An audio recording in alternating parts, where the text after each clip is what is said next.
Ratu Dewa, resmi dilantik oleh Herman Deru, menjadi penjabat Wali Kota, menggantikan Harnojoyo yang telah berakhir masa jabatannya sebagai kepala daerah. Ratu Dewa menyebut dipercaya menjadi penjabat Wali Kota Palembang tentunya menjadi sebuah amanah yang besar baginya. Khususnya dalam menyelesaikan sejumlah permasalahan yang ada. Bagi saya amanah itu ada 3.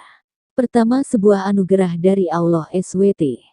Lalu ancaman kekotoran serta sebuah musibah, katanya, Senin, tanggal 18 September tahun 2023.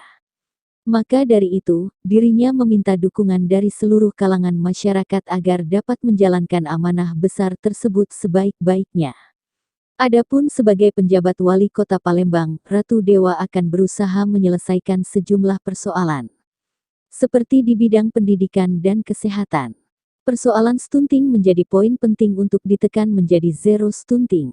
Kemudian inflasi yang juga menjadi pekerjaan rumah untuk segera diselesaikan, katanya. Kemudian meneruskan dan memastikan perbaikan infrastruktur yang saat ini berjalan tetap sesuai untuk kepentingan masyarakat. Termasuk menjalankan program kerja dengan bantuan kerja sama serta sinergi bersama stakeholder terkait. Infrastruktur perkotaan ini dari segala lini, bicara soal jalan, bicara tentang penerangan, dan pembangunan daerah, katanya. Tak hanya itu, program pelayanan masyarakat juga menjadi tugas penting yang benar-benar harus dilaksanakan.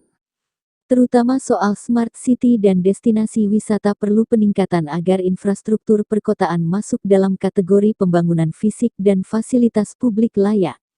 Membahas Smart City di Palembang, ada destinasi wisata tapi ternyata baru 2 dan ini harus kita segerakan, katanya.